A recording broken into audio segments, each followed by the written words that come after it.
And it's go time here in Germany. It's going to be Infamous who's going to get a beautiful start. Buemels is actually trying to hold in alongside of it, but Nicholas with his classical great starts is actually going to be applying that pressure. Having said that, Pampernic's doing a great job to stay alongside of him. We're also seeing Just Chilling looking for an opportunity down the inside of Zones. Zones goes for a send here on Yonti. This is going to be a little bit of carnage here, I reckon, but no, they've actually kept it clean. Yolta's up to P9, a little bit of a touch there between him and Zones, and somehow we are keeping it all together through the run-up to it, and this is where all of the excitement will come into it. I don't know if Nicholas is going to go for a send-in. No, he's not. He's a bit too far back. He almost goes into the back of Buemels, but we are seeing lots of send-in moments happening further downfield as contact as Zones is trying to get out of the way here between Get Owned and Yonti. I didn't see any wing damage here from anybody, but I have got this. Surely got to be someone. Is 8/10 behind. He doesn't need to defend, or didn't need to defend that time around, so maybe didn't feel the need to kind of push that hard.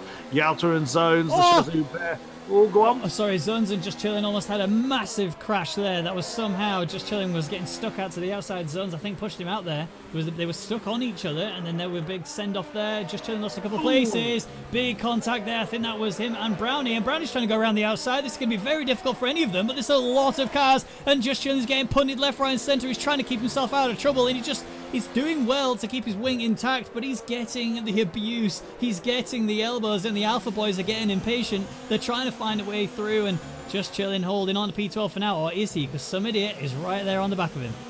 But Longue is not on Buemels' case, not as much as he was last time around. And again, Longue has got DRS failure. There's no DRS on that racing point, and Hypers has absolutely mugged him coming into the hairpin. That is crucial for Longue. If that doesn't come back to him, which it can, then he is going to have a horribly long day. Oh, he's going to want that race to come quick. Look at the Alphas, they're side by side, and some idiot is going to be in trouble here unless Yenab can't pull alongside of him. He just needs to stay there. He doesn't need to actually pass him right here. It's this bit where he does it, and there it is. Yenab up into P13. Longue still has no DRS available to him. Hypers had the mother of oversteer snaps coming through turn one, but still managed to hold on to it and keep Buemels company for second. I just saw Yenab just give Just Chilling's rear a little bit of a kiss, but he Just Chilling. Oh no! Mega collisions there. Who's that? That's some idiot and Dennis. Yeah, some idiot and Dennis have had a moment together, and somehow Dennis is. Oh no, it was Preschneider. Yeah, it was Preschneider. My apologies. It was Preschneider and some idiot. They came together. I didn't see exactly what happened, but they were both facing the wrong direction throughout the majority, and Preschneider looks defeated. He's very much frustrated by that, and I think, you got to kind of say fair play, but look at the wing on the right side. That is severe damage on Preschneider's car. Again, Longue rather proved never give up, and with the rain coming in, it's definitely worth Preschneider just sticking with it. Hypers going for the inside move on Buemels into the hairpin. That should be fairly straightforward. Buemels knows better than to try and shut the door with someone in it. Although he's given it his best to hang on to it. He's going to go and try and hang on to the inside line for turn 8. He's going around the outside for turn 7. Oh, is he going to defend it from Hypers? No, Hypers is going to try and get past him. But Buemels isn't giving up now. Through 9, through 10. Hypers is going to have the next inside line. Oh, that was very brutish from Hypers as Buemels bailed out of it just to prevent impact. That's actually helping Longue perfectly. And Infamous. It's doing neither of them any good at all fighting like that. It just becomes very slippery, which, because that's what these guys need. Neb and Brownie continuing their fight for 10th position. Oh, my goodness me, Brownie really going for a bit of an explore on the outside of turn 1. And there's JC as well. Nails him on the inside. Oh, wow. And Brownie's nowhere to go. Oh, JC. Oh, talking about someone with cojones. Oh, and then Brownie gets a punch in the face from Beaker on the inside. Absinthe has come in as well. If he's going to Intus, he's done that way too early. He's just going to keep an eye on what he goes on to. It's Intus. That's miles too early. Miles too early. I think he's going for that gamble. He has to, but I am keeping a firm eye on this battle for P10 here, because it is a four-way battle, regardless of the fact that there are drivers that are also within DRS on each other. Nicholas Longue getting the first time penalty of the session. I also wondering if Absinthe had a problem, as in wing damage. Oh, Hypers and Infamous for the lead into the hairpin. Wow, that has suddenly lost a whole bucket load of pace as basically Hypers just dances past him, but he's not giving up on it on the inside coming towards turn 8. Can he slow it down? Yes, he can.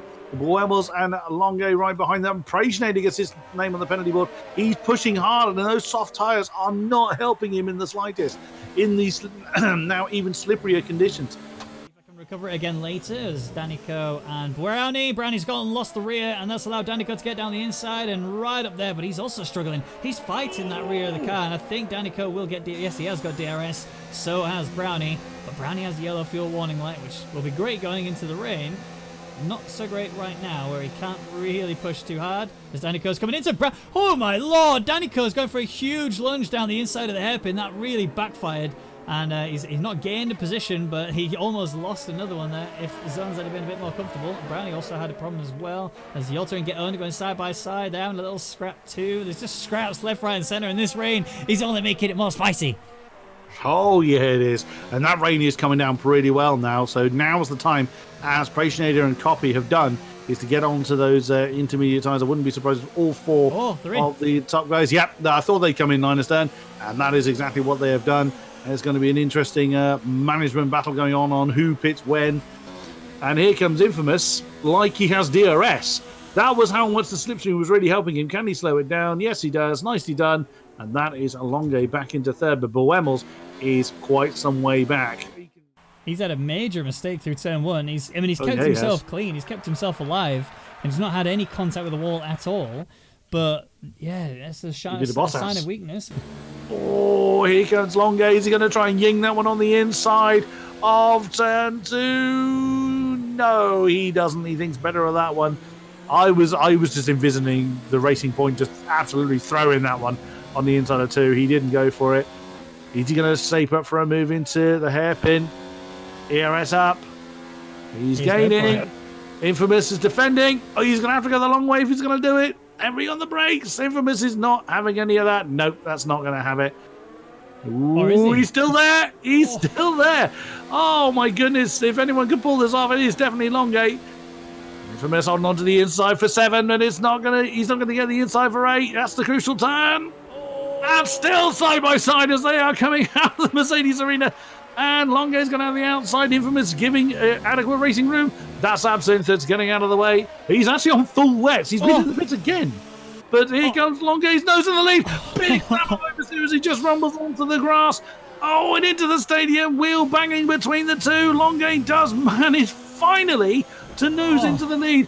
This is not done yet. Because, again, if those inters are starting to wear out, that's the last thing you want to be on if it's going to be raining this hard for a consistent period of time.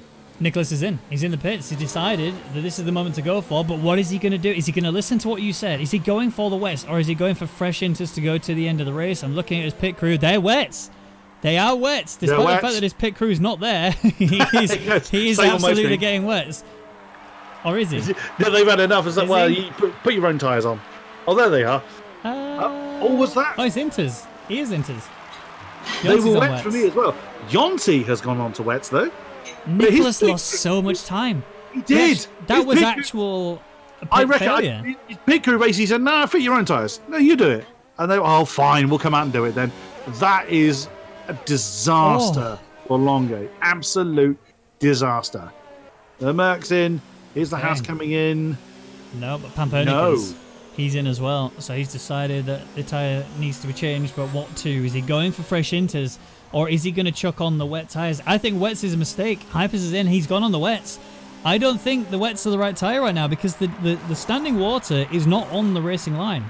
So, unless you're having issues on track, I think you're only going to cook these wet tyres way more than you want to. I think Infamous may have just actually got himself the win here. And he's trying to keep the tyres at a nice temperature, but I don't think it's wet weather tyres just yet. I think it's still inters, despite the fact that Yenab looked very uncomfortable, very out of shape. And Panpernik is here. He's fired, isn't he? Look at him go. He is ready for Yenab. He's actually going to send this, surely. He's going to nail him. There's the inside. He's gone for it.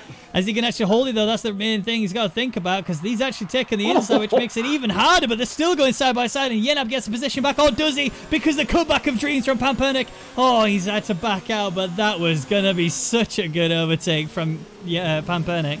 I honestly wanted that to happen so bad. But equally, I don't know what the gap is. I have got no gap between Hypers and Infamous. That's another one to keep an eye on. What's going on here? So Yanab and Panpernik onto the Parabolica. Oh, he's just going to dance through the water, isn't he? Yep.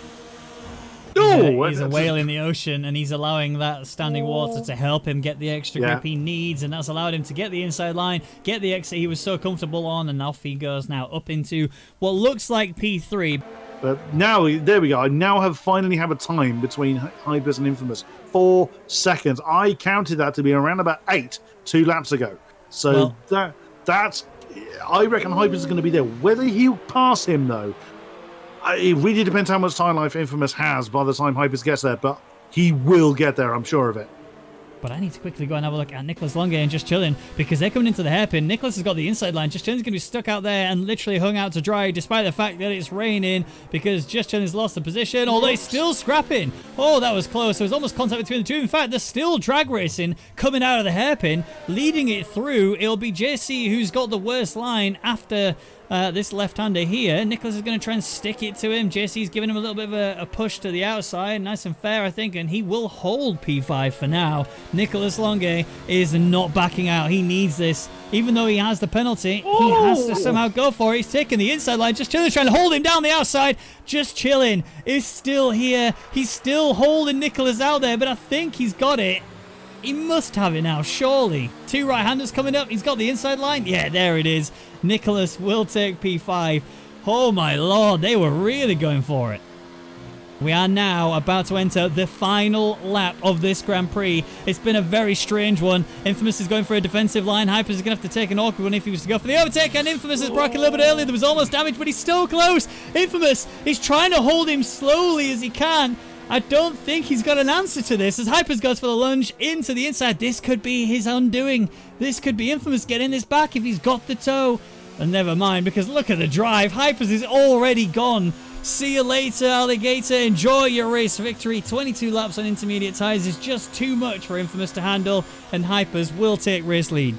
Here we go then, on board with Hypers through the final 2 corners. Hypers has driven exceptionally well. He's done everything correct and he's not done anything wrong. He got helped out in the pit stops as well, and he takes the race victory here with Infamous crossing line in P2. Panpernik getting his podium, the first one in his Rwagnation career. He's going to be very happy with a nice solid P3. Yenab will take the line and go for P4.